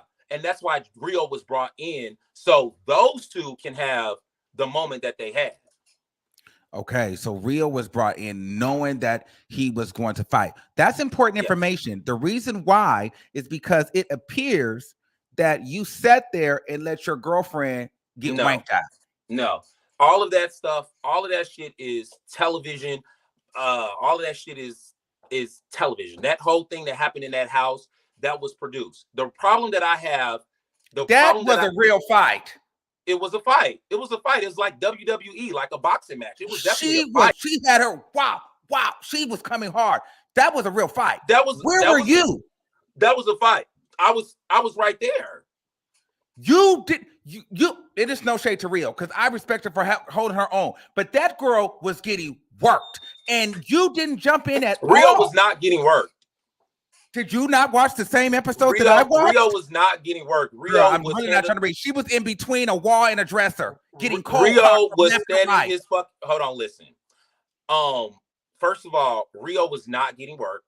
That fight, Rio is the one who initiated the fight. He definitely was throwing punches. Jonathan, the first beginning of the fight, Rio was handling his business. The last part of the fight, Jonathan started doing whatever. The security guards jumped in, and that's when Jonathan started pulling out Rio's hair because they had each other on the ground. At that moment, I did step up and say, yo, stop doing what you're doing. I don't know if this is in the show. I have not seen it, and I don't want to reveal what happens next, but he pulled out a weapon on me. Wait a minute. Who pulled out? Jonathan pulled out a weapon on you? Wow. Yeah, that's a big. I'm never fighting her. She can have a room. She's too Yeah. big and quick for me. So she put out a weapon on me, which ended up making me leave out of the fucking room and calling the fucking cops because she pulled a weapon out.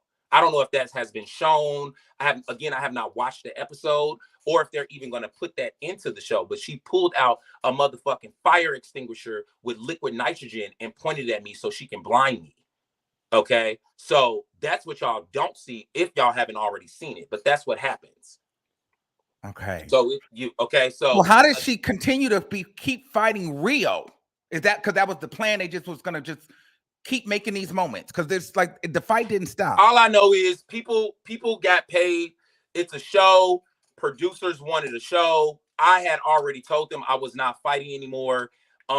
People got paid to do what they got paid to do. What I'm hearing is people got paid to fight. You didn't want to do the fighting. You said, I got a girlfriend that's going to fight Jonathan. She said, I'll take the check to fight Jonathan. But people on the other side would say, well, hey, the people are saying that you said your leg hurt. That's why you didn't want to fight. But then they would say, well, your leg hurt with Darrell and you still fought. So what is my leg didn't hurt with Darrell. My leg hurt it with everybody else after Darrell because Darrell that was a fight that actually injured my leg. Okay. And so, but you still fought. I did. So why not fight her for your just told you I wasn't fighting no more. I had already gotten to 5-6 fights. My leg was fucked up.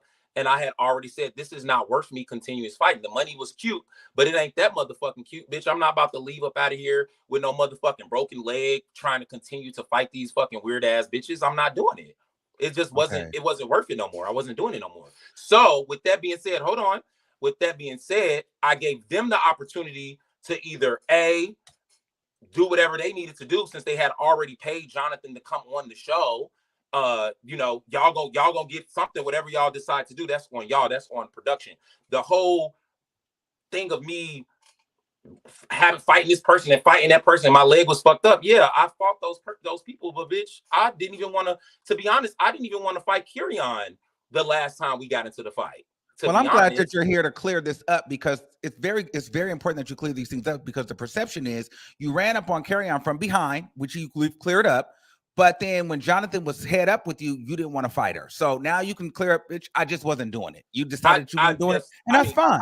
I wasn't fighting anymore. I wasn't fighting anybody else in that house. The money was not worth it. Me getting injured and my livelihood outside of that house was not worth it to continuously be fighting and and fuck myself up. I'm 37 years old, okay? I'm 37. I'm not a 24-year-old spring chicken, bitch. My body don't heal in 2 days after the motherfucking fights. My shit be fucked up. Okay. Again, I'm also now. Did you lock her out? Were you locking the doors, or were you? Yeah. So let's get into that because that's the part that we skipped over that I wanted to get to when we was reading the Anthony part. First of all, me and Rio had just got back to the house because when we woke up that morning, my cell phones were missing. Mm-hmm. And come to find out, Jonathan had stole my cell phones out of the house. So we got up really, really early in the morning. I used our chef. His name is Chef D. I used his car to go straight to T-Mobile to go buy me and Rio some new phones. So I end up buying the new phones. We end up coming back. When we came back, Rio, just now getting his phone back, called people because the fight was the night before, the one at the party. So he's on the phone. He's talking to one of his exes and just telling them, what happened because his ex is actually familiar with Hungry Hippo. Like he knows who that is. So he was telling him whatever happened. I went upstairs at that moment because we had just woke up, no showers, no nothing, straight from the party. I went upstairs and took a shower. At that moment, while we were, mind you, me and Rio stood outside for maybe about a good 15 minutes, just talking and chopping it up. Gutta is looking through her window because her window is right where the outside is on the first floor. And she sees me and Rio outside. She knows there's no security. She knows there's nobody here. She knows there's no camera. And she calls Jonathan and Sheik them and tell them to come to the house because Milan and Rio is outside. Milan just went inside the house. He's upstairs and Rio's outside by himself. I went upstairs and I was taking a shower. I had a red robe. This same robe that I got on, or this very similar robe, I was upstairs taking a shower. I did not hear anything. Rio didn't call out for help. It was not, nobody was loud, nobody was screaming. All I know is once I got done taking a shower, I'm coming down the stairs. Rio is running into the house, and I see blood dripping from Rio's hand. So when I see blood dripping from his hand, I don't know if he got shot. I don't know if somebody stabbed him. All I know is he like, Jonathan outside, they just tried to jump me. They tried to jump me. So I look outside and I see Jonathan running towards the door. I was never outside. I slammed the fucking door, locked the door, and the window was open and she was screaming through the window. And I was like, bitch, you're crazy. What the fuck are you doing? What's going on? Bitch, you're next. So I closed the window pane and I went to go get something that I needed just in case I have to do whatever I need to do. When I came back to the door with whatever I went to go get, that's when she ran off and jumped in the car and drove the fuck off. I was never outside. I was never watching the fight. I never seen it. I can guarantee you, first of all, there's no more production. This is no longer a TV show. Right. I came here after the show was done filming, and now this is on a whole nother time. I would never sit and watch my friend, let alone Dylan, let alone you, let alone anybody get hit with a fucking chair without me trying to stop it or do something about it. That's not what happened. So I had to go get something to prepare myself. I didn't know what this bitch had. Rio ran in the house bloody.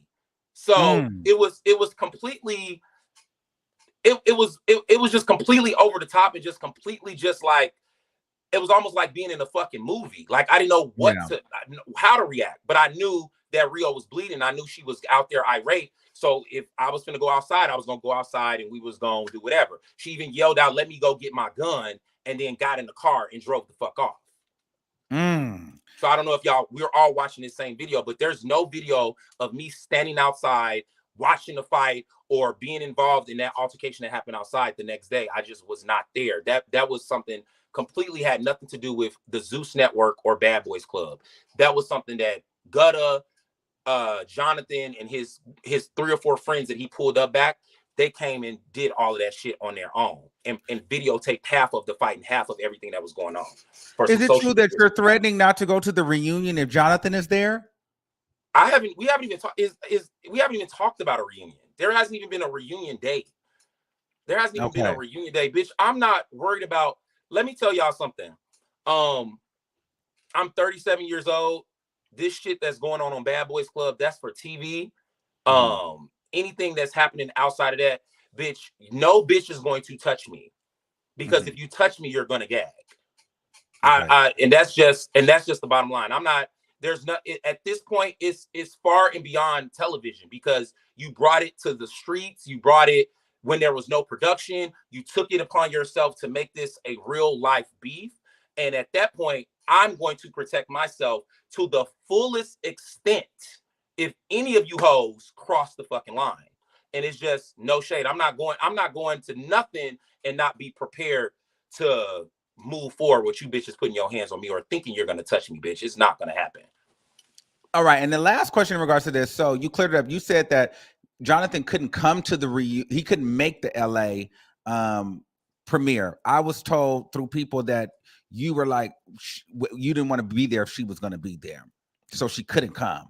They had to do a separate. I don't know who. First of all, again, we're talking about bitches like an Anthony. We're talking about a bitch who is clearly jealous, is clearly a hater, because she's saying all type of shit after I exposed them bumps all over her lips. Now she's trying to say anything that comes to her head after I posted the video of her getting a train ran on her and her admitting to getting a train on her. Now all her posts got edits. She adding this and adding that. And then you're also talking about 2 people, Gutta and Darrell, who were responsible for Rio being attacked by revealing information that there was no security there and Rio was outside by himself. The premiere didn't happen because I said, if he comes, actually, I didn't say it. Actually, my uncle Whack 100, shout outs to Whack 100, called the network and told them if he came to the premiere was going to be over. In other words, put it that way. Wow.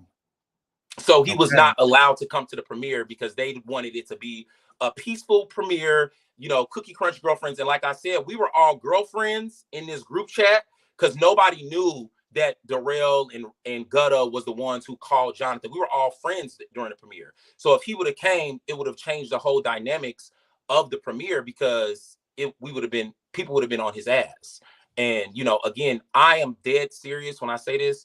This is no longer a television show beef. This is real life beef. It's not, this is real shit. You attack somebody with a chair.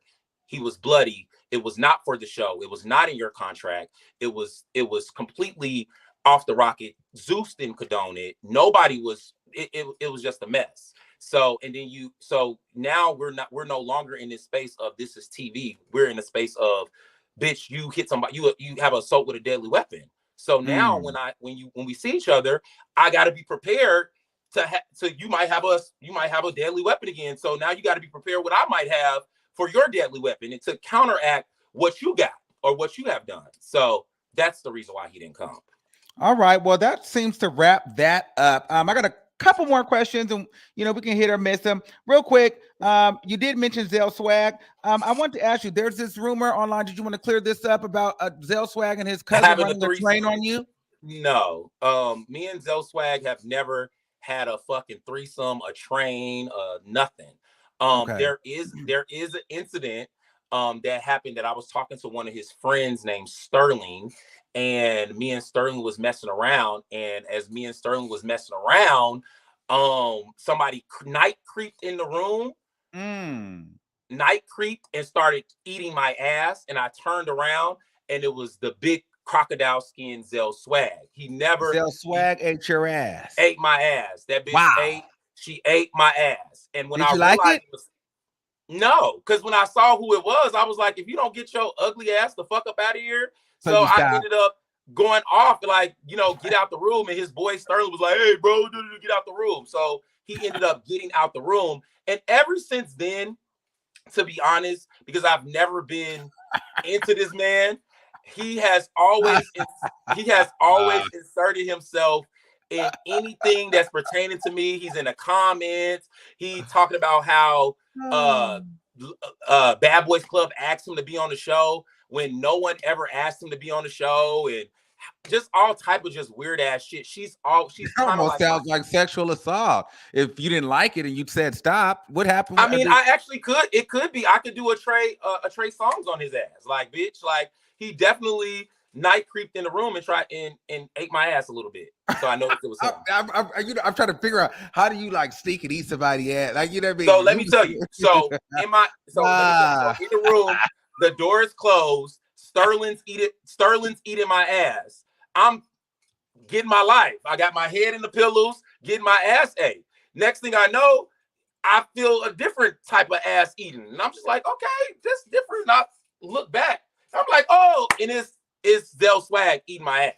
And so I was just like, girl, get off me, bitch. And then he got out the room, like, it ain't cool, No, bitch, it's not cool. You gotta keep it pushing this thing. Wow. So that's probably awkward, right? I mean, yes, very awkward. You know what I mean? Wow. So nobody came. Did you finish up with Sterling, or? I absolutely did finish up with Sterling. Okay. Yeah. Wow. All right. Another one. People were sending me stuff of a sex tape allegedly that you had. Do you want to clear that up? Is there a sex tape of you out there? Yes, so in 2004, 2005, one of my exes recorded us having sex and put it out. It has been out for over 2 decades. Damn near over 2 decades. Wow. And when I got on Love and Hip Hop, I don't know if you remember, because obviously you're just now seeing it or hearing about it. That's when the sex tape was re-released, because at first when it was released, nobody knew who I was. Nobody gave a fuck, except for if you were in the ballroom scene, you would have known that's Milan, But then when I got on Love and Hip Hop, they re-put it out and it became like a thing. That sex tape is probably one of the most, I think the sex tape is kind of what kind of changed my narrative for me, because it took it took a space that I would probably never even ventured into if that wasn't released without my consent. You know what I mean? And once it was released, and once it had went viral and it was all over the place, I now had to just accept it and just roll with the punches, which is why I did the paper magazine, because it was like, I already got a sex tape out. and so on and so forth. But that's the only sex tape that has ever happened. I don't have any other sex tape, any other videos of me fucking or getting fucked or doing anything sexual. That's the only one. It's from 2004. It's from a Do very you have a old boyfriend now? I am currently single. I was dating you know, a person. And he just, you know, he was a little whorish, put it that way. Yeah. Are you a top or a bottom or versatile? Just for those that are interested, maybe. I am verse. I'm sorry, Okay. somebody. Hold on one second. Hold on. Okay. Hopefully you got that. Let me see. Oh yes, I did want to talk about that. Okay, so yeah, girl, you acted like you acted like you was a kid. Like, yeah, let's talk about that. Yeah, I do want to talk about that. Andrew Marhall, the one that was with Jeffree Star. But he likes trans. So when I seen you guys doing the picture in the car kissing, I'm like, are these two clout chasers? And then he's recently was spotted with another. Who was he spotted with recently? And then you were in the comments dropping eye emojis. he was back with Jeffree Star. Jeffree Star. So what happened with the Andrew Marhall? He went back to, apparently, excuse me, he was back in Wyoming or something on the farm or some shit. And so when they posted, I put the eyes in there. I just feel like sometimes people are just, I just feel like sometimes gay men are I don't know. I just think he's a little bit too free with his spirit. Okay. What does that mean? Does he just sleeping with any and everybody, or just really? I just want to leave it at that. I think he's a little free with his spirit, for a little too free with his spirit for me. Were you planning on being a stepmother? Don't he got a child? Why wouldn't I be the stepfather? What you mean? Oh yeah, because I thought he was a top boy. You know, she's kind too though. No shade. Hold on, I'm trying to pull up the picture. So I can't find the picture with you and him on it, but I am going to show this picture with him and Jeffree Star so that we know that, so the people know who exactly I'm talking about. This is your ex. When it uploads. So how long were you guys actually together? I thought you guys were really I thought this was fake. This is him here. It probably lasted a good, maybe 3 months, a good 2 months of talking and hanging out and stuff like that. And I know you guys you and Bobby Lights are good friends. Did him and Bobby Lights collab on OnlyFans, or just is how's that work? I'm not really sure. I've never seen Bobby Lights' OnlyFans. I know that a lot of guys who do OnlyFans do videos where it kind of looks like they're about to have sex. Okay, and then, that's probably what that was. Yeah. And maybe that's, I don't know. Maybe they was fucking. I'm just saying.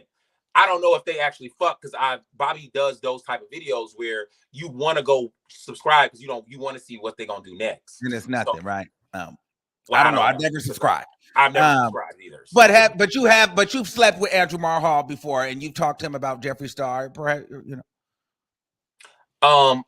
We definitely have talked about Jeffree Star. Again, I don't want to fuck up whatever he got going on. Maybe he needed a new. I don't know. Did he eat your ass? He definitely ate my ass. Was it better than Tail Swag? All right. Yes, of course it was. Yeah, for sure. All right. So the last thing, this is the biggest question I wanted to know. And this is probably the final question, unless you want to take some questions from the audience. Who in the hell made you the designated scorekeeper for the versus battle? You know what's so funny? When you sent me the link, that was the first comment that I saw in your I seen it. Nobody. I just, the versus is just fun. Again, people have to also understand that I am a social media influencer. And so I take opportunities to make sure that I'm being relevant and I'm being seen. And that's one of those opportunities. What I used to do before versus, I used to always comment on the Shade Room and just different blogs and stuff like that, which I no longer do on the Shade Room for multiple reasons. I haven't commented on the Shade Room in literally about 2 years. But it was just something fun to just do and just made myself. And everybody started looking forward to me coming over there and keeping the score. And they'd be like, "Where's Milan?" And da da da da. Or they'll inbox me and say, "Get to the verses," and it just became a thing. So. All right, perfect. So I think this is the part of the show now. You let us know what you got going on. We still got 4,500 people here. So you got a lot of things happening right now. You have music out. You are now on Miko. I want to say it right. Miko. Mm-hmm. Okay, Yes. so tell the people what Miko is about if they want to follow you there. So Miko is a live streaming app. Earlier you probably heard Armon saying multiple times, "You on Bigo, you on Bigo." No, I'm no longer on Bigo as a host. I am now on Miko. Miko is I don't know if you guys remember maybe like a week or two ago, I had made the announcement I had got a big endorsement for $65,000. And I got it from Miko to come over there and be a live streamer. So you can follow me over there. Wait, how much did you get? 65K. Wow. Yes. 65K. So those chains are real. See, mine is fake. Yours are real. Yeah. Wow. 65 racks to be on me. I'm doing, what am I doing? I'm not But doing to be honest, Armon, I keep telling you to come. I used to try to send EJ to get you to come on Bigo. You can make $24,000 a month on Bigo or Miko at any given time because you are a dope live streamer. This is what you do. We're on live right now. So you can do this same thing on Miko and make thousands and thousands of dollars. So and that opportunity is still there. And I'll definitely try to facilitate that with you. I don't know if they're gonna give you 65, but they definitely will give you a cute bonus. So we can definitely talk about that. But I am on Miko. Of course, we're all watching Bad Boys Club every Sunday on the Zeus Network. Shout outs to Zeus, shout outs to Natalie, shout outs to Lemmy. Love you guys. And I am on a new show, which you know about, which we can't announce on Netflix. The title so that will be coming out soon. So we won't be able to talk about that until it actually drops from the network. And also I have a new song called Super Psycho Mental, which you can download on. We have to get into that one. Yes, bitch, and it's fab. Okay, yeah. Super Psycho Mental on iTunes, wherever music is sold, you can go check it out. So yeah. Great. Now, did you want to take any questions from the audience, or did you want to take any calls? I do. I definitely want to take questions for the audience. Shout outs to all 4,500 people that's watching this show. I do want to say to you, Armon, the questions were definitely messy. They definitely were some tough questions to answer.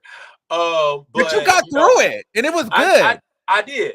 But I also want to say to you, I definitely am proud of you as a Black gay man. I definitely remember watching your show when you was talking shit about me and what it looked like then versus what it looks like now. And you definitely have grown. Your brand is great. And I'm proud of you. You know what I mean? So yeah, you know what? And I think this is a great segue into this because we can I don't want to leave this kind of unturned, but when we were on the phone and we talked about this, I knew that people were going to be concerned because they wanted us to bring in a Nicki Minaj and Cardi B part of the conversation. And I said to you that you and I have enough history and you have enough going on to where I don't want to make our meeting about a Nicki Minaj or Cardi B or female rap it out at all, because there's been many times where us as butch queens or gay men of color, we always get overshadowed by celebrity women. I just did not want to make this conversation be about Armon, Cardi B, Milan, Nicki Minaj going back and forth. And so I wanted this to be a moment about people that really didn't get along, but respecting who you are, you respecting who I am, and we coming together and having a conversation and pushing the culture forward. And so I thank you and I appreciate you for doing so. And I think moving forward, the lines of communication are always open. And so if you want to come on, you're more than welcome to come on. We'll support you. You support us. And I'm truly grateful for you coming on to the platform and trusting me to come on here, because I know you had some reservations at first, but I'm glad that you see that I'm better at what I do. But the thing about it is, Armon, even though I felt like some of the questions were salacious, they were rumor kind of like centered. These are things that's being said, so it's not like you can run away from it. You know what I mean? So this is stuff, so it's worth the transparency and have these conversations, because it definitely leads people into knowing what exactly is going on and what's the difference between, you know, a reality TV show and not knowing that reality TV is just as scripted as the fucking soap operas that you watch every motherfucking day, with a little bit of, you know, whatever. But I also feel like I need to tell you this: Nicki Minaj is the queen of rap, and she's definitely the baddest bitch on the planet. And we definitely love Nicki Minaj. And also to all the Cardi B fans, I don't know where this thing is. I actually do like Cardi B. I think Cardi B makes amazing music, and she's definitely a fashion guru and all of that. And you know, I don't dislike Cardi B either. So, but I love fucking Nicki Minaj. I like Cardi B actually. Okay, if you guys gonna have a lot of questions in the chat, you guys can super chat your way to the top, or I might bring some people on here, but I gotta see how it looks. If it looks too ghetto and your quality isn't good, I'm getting off. Okay, but get your questions out. Don't do. So how many questions we gonna do? However many you want to do. You can do 2, 3. Yeah, we don't have to stay long. So be ready with your stuff. If your stuff not working, I'm moving you up. Okay, and super chats do take priority. Okay, ready? You don't get that long to sit up here and talk if I bring you on. Get to it, or I'm bringing you up. Okay, get up here, y'all. I love y'all. Get up here, like, you know what I'm saying. Okay, let's go. Here. Hello. See, you're not ready. That's what I'm talking about. Okay, go ahead, Charles. Okay, see, they're not ready. Dream Doll. Yes. Am I on? Can you hear me? Yes. First of all, Milan, I completely love you. I just want to throw that out there. And of course, you are mine. My question to you is, what is there an update on you and Lauren England, or how that happened? Was that all real? Lauren England is a beautiful girl. I think in that moment with Lauren, I was kind of like exploring different facets of my sexuality, because I kind of started to feel like I was starting to have an attraction to women for some out of nowhere. It was very weird, and I did find myself being attracted to Lauren, and I actually still love Lauren. I think she's a dope person. Great. Okay, thank you. Let's go. Okay, Pretty Dean. I don't know how to say the name. Go ahead, baby. Okay. Pretty Denise, baby. It was Pretty Denise. Blah. BLAH. Yes. My question is, what made you go on Bad Boys Club? And also, what advice would you give to those that might want to get on there? Or why did you go on there? Answer that question first. You can do the advice. You already answered that in the beginning of the show. That's okay. Like, leave this lady alone. I went on there because I had not been on reality TV for a couple of years, and I thought it was a great opportunity. The money was good. Natalie's a friend, and I kind of liked the pitch that she gave me to be on the show. Any advice for anybody getting on that want to get into reality TV or television in general? Clean up your Instagram page. That's the first fucking thing any producer looks at, is the way your Instagram and social media looks like. So if I come to your page, you need to have good pictures, you need to have quality videos, and so on and so forth, and things that show your personality and show you who you are. That's the most important. I think it starts with that, because if you look at Bad Boys Club, majority of the people that were casted were based off of social media. Okay. King, why they come on and be scared? Oh, what's going on? Hi. You and kind of cute. What's going on? This is one of my old friends. This is a funny way to pop up. What's going on? I miss you. Yes. Also, y'all used to date? No. Oh. This is one of my friends from a long time ago. Just get to it. Well, I just wanted to say, Milan, I love you. You're the bomb.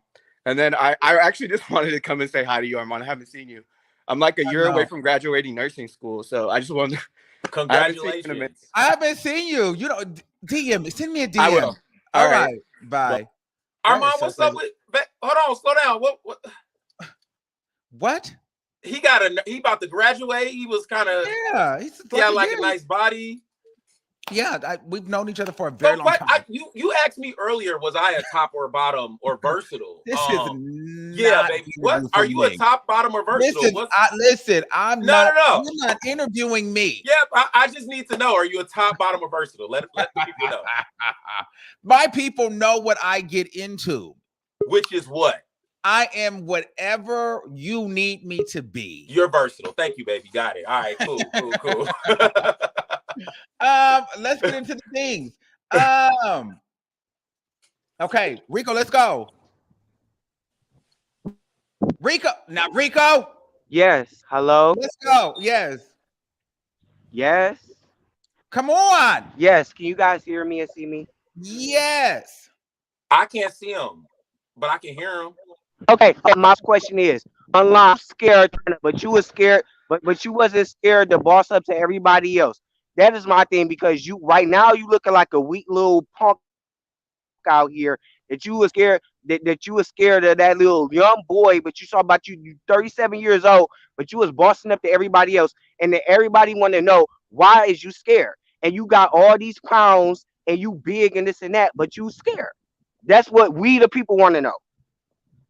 Okay, well, we the people, I'm not scared. So hopefully that answers your question. Thank you so much, baby. Okay. Yes, We want to know Joy. why you're scared now. Now we here, man. Hey y'all. It's Hi, Hey. what's up, baby? Good. I'm good. But I really wanted to get back into the carry-on situation. Like I Okay. feel like you really skated with that one. So we just gonna rewind back. Like when it comes to carry-on, I feel like you kind of discredited him. You made him feel like he never did nothing. Like he said that he was on Grammy Award records, like he was a producer, he been in the studio. I felt like you really did not trust him and you I kind of just didn't. discredited I him. didn't. Yes, Joy. I don't know if that's your name. Maybe it's Joy. In that moment, he did not know how to handle Pro Tools, and I did not trust him to save our song. I felt like we needed a person that's kind of acclimated to that particular app. So I'm sorry if if he felt a certain type of way, or if any of you guys felt a certain type of way, but in that moment I didn't want to lose all of our music. Sorry. If he felt a certain type of King. guy felt a certain type of way, but in that moment I didn't want to lose all of our music. What? Sorry. Okay. SG Cosmetics. Yeah, if you haven't heard the fucking song, you need to fucking go copy it now. I don't know who that is. Why you drop her? But she's finna play music on my. You don't play music on. We don't do that. That was my song. Oh well. Oh okay. I didn't know that. I didn't know she was a troll or not, because that'll give me copyright. And I don't do those copyright. I don't play over here. Oh Okay. yeah, that was my song. Shout out to SG Okay. Oh yeah. Shout out to her. Yeah, but we don't play the copyright game over here. So yeah, I gotta keep my channel. All right. So listen, this was a legendary show. I appreciate you all for coming on here. Milan, did you want to get anything else out before we get out of here? Is one last word? Any last words? I mean, first of all, I want to say thank you everybody that came over here and sat through this hour, maybe like 2 hour long, great conversation with this bitch Armon. I'm just playing. Oh, I can't cuss. Don't do that. You done cursed all night. Yeah. I definitely appreciate you guys taking the time out to listen and hear me out.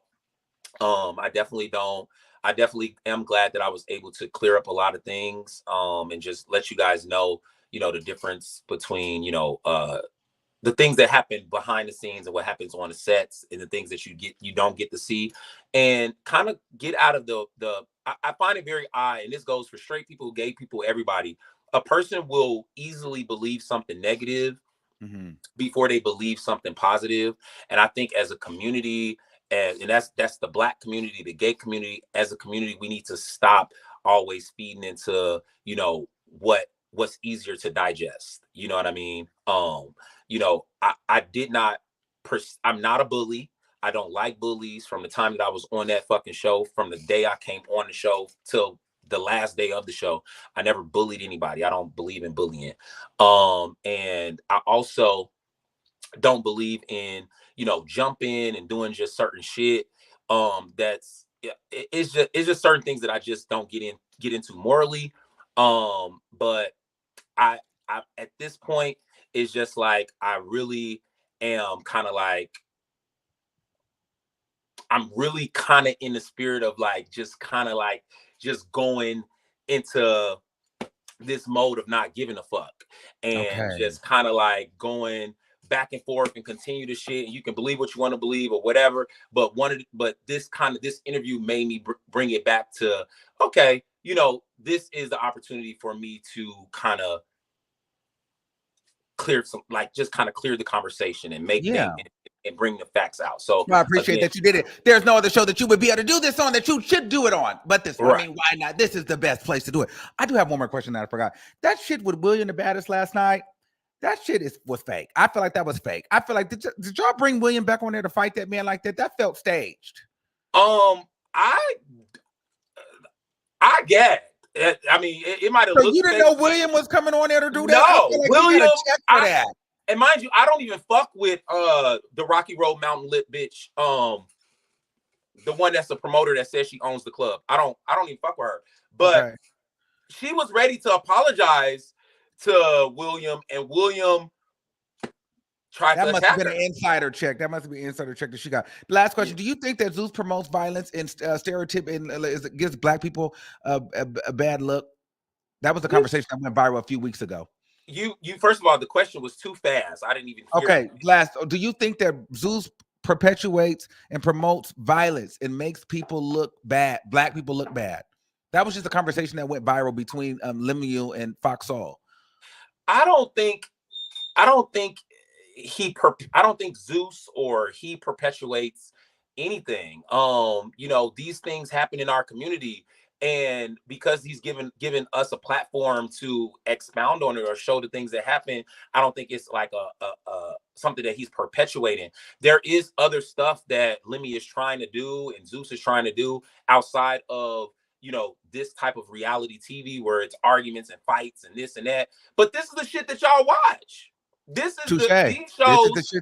These are the shows that make y'all go take y'all credit card and go spend $5.99 a month to watch it. If he had a show about motherfucking doves and black people in a nice neighborhood, would y'all be that quick to go? Y'all want to see Jonathan come and fight. Y'all want to see Milan fight. Y'all want to see Kieran. Y'all want to see this person get their ass whooped. Y'all want to see that. So if you if we as a culture started demanding different type of content, then we can give that type of content. If you support it, it'll be given. You know what I'm saying? This Jocelyn's Cabaret, the reunion, was fucking trending, and so was this particular fight. Every time there's a fight on these shows, it's trending. Like when we have like those peaceful moments, the show doesn't trend. So you guys have to learn. I mean, we as a community have to learn to support more positive stuff too. You know what I mean? We can't just blame the network because that's not what we're supporting. So. All right. That was all I got. We done. We are done. All right. Thank you, Milan. Make sure you guys follow Milan Christopher. We're unable to unblock each other on Instagram. I don't know if we're ever going to be able to unblock each other, but I followed you on Twitter. I followed you on Twitter too. Make sure you guys follow me at Milan Christopher. It's at Milan Christopher across the board on all social media, except for my OnlyFans, which is Milan Chris Gordy on OnlyFans. You guys can pooch over there and do your big one. Armon, again, this was a great interview. I'm glad we didn't get to cursing each other out. I knew I was gonna have to. That's why I said when that last piece, I thought I was gonna have to get into my I don't give a fuck mode, because on Instagram I've been in my I don't give a fuck mode. But this conversation made me feel good about having some type of clarity. And I'm just glad that even with the tough questions, it wasn't catty, it wasn't messy. No. It was very journalistic, appropriate. And I think you did a great job, friend. Thank you. Yeah. Okay, yes. I'm finna drop you down now, though. Bye. I'll call you later. All right. So listen, that was Milan Christopher, guys. Hopefully you guys enjoyed the show. I enjoyed it. We learned a lot of information. Let me know what you guys think in the comments. Were you here for it? Do you think that he was spooked and nervous? Did you get a lot of clarity that you needed? This was a great show. I love you all. Make sure you guys like the video. Send in your super chats because the cursing was on fire. Send in your donations. Thank you to everyone who has sent in super chats. Thank you to everyone who has contributed to the show. I love you all. And thanks for watching. And until next time, I want you to keep that same energy. And I will see you soon. Peace out. Loving you is like blowing water, baby. You give me the strength through the fire.